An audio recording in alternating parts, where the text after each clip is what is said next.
EVM को लेकर के भी बहन कुमारी मायावती जी ने सवाल खड़ा कर दिया है। बहन जी ने कहा है कि या तो ईवीएम को बैन करके बैलेट पेपर से चुनाव कराइए, या ईवीएम के साथ जो वीवीपैट के अंदर पर्ची डाली जा रही है, जो बटन दबाते ही पर्ची निकल रही है, उस पर्ची की भी गिनती होनी चाहिए। बहुत बड़ी बात कह दी बहन जी ने। साथियों सोचिए क्या होता था, बैलेट पेपर की गिनती पहले वीवीपैट का चुनाव गिनती हो जाती थी, जिसमें ये हो जाता था कि भैया ये जीत गए वो जीत गए, लेकिन असली रूप में ये नहीं देखा जाता था कि आखिर बैलेट पेपर में जितना वोट पड़ा है, क्या वीवीपैट में जो पर्ची निकले क्या उन दोनों के वोट बराबर हैं या नहीं है। बहन जी ने कहा है या तो ईवीएम को बंद कर दीजिए,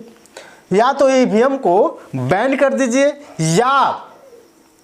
आप लोग जो वीवीपैट में पर्ची निकल रही है उन दोनों को एक साथ मैच कराइए कि वीवीपैट के अंदर जो पर्ची है उसकी भी गिनती करा करके, उसकी गिनती और ईवीएम की गिनती, दोनों की गिनती अगर बराबर हो तो मान लिया जाएगा कि ईवीएम सही है। बहुत बड़ी बात है ये सत्ता पक्ष के लोगों का ध्यान आकर्षित कर दी है, और सत्ता पक्ष के लोग अभी से हैरान हो जाएंगे, परेशान हो जाएंगे। साथियों सोचिए, एक तरफ लोग कह रहे थे कि ईवीएम बंद हो जाए, ईवीएम बैन हो जाना चाहिए, बैलेट पेपर बंद हो जाना चाहिए, बैलेट पेपर से चुनाव होना चाहिए, तो बहन जी ने कहा है कि या तो बैलेट पेपर से चुनाव करा दो, या जो वीवीपैट में पर्ची निकल रही है उस पर्ची की गिनती हो, और ईवीएम की जो गिनती है, दोनों का जो रिजल्ट आ रहा है दोनों को मैच कराइए। क्या ईवीएम में डाली गई वोट और वीवीपैट में जो पर्ची मिली है निकली है, दोनों की संख्या बराबर है या नहीं है। बहुत बड़ी बात है साथियों, ये सब बात सब लोग नहीं कर पाता, जबकि चुनाव आयोग इस मामले में जानते हैं क्या करता था, कहता था नहीं लेट होगा, देरी होगी, समय होगा। तो बहन जी ने कहा है कि इस काम में आपको भागना नहीं है। बहन जी ने कहा है कि ऐसा न करने का जो कारण इलेक्शन कमीशन द्वारा बताया जाता है कि इसमें काफी समय लग जाएगा, जबकि इनका तर्क बिल्कुल भी उचित नहीं है। सही बताए,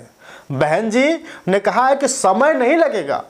आप ये मत तर्क करिए कि उसकी पर्ची को गिनेंगे फिर इसमें गिनती करेंगे तो दोनों में जो है कि हाँ समय लगेगा। नहीं, बहन जी ने कहा है कि एक तरफ आप पर्ची को गिनवाए गिनती करिए, एक तरफ ईवीएम को गिनती करिए, दोनों को देखिए कि क्या जितना वोट ईवीएम में डाला गया है क्या उतनी पर्ची भी गिरी है या नहीं गिरी है। जब दोनों की गिनती हो जाएगी तो इससे साफ स्पष्ट हो जाएगा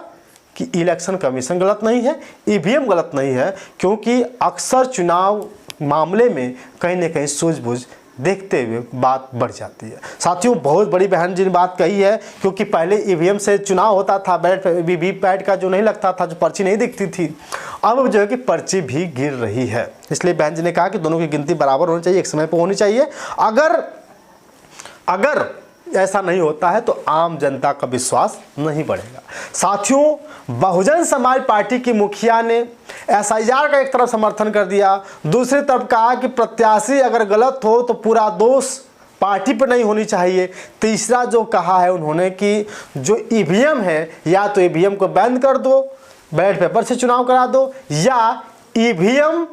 की गिनती होने के बाद बैलेट पेपर जो वीवीपैट पर्ची निकली है दोनों की काउंटिंग करने के बाद दोनों को मिलान करिए, दोनों बराबर है तो ठीक है, अन्यथा नहीं है। साथियों लेकिन दो जो पीछे की कहानी है, जो ट्वीट है, बहन कुमारी मायावती जी को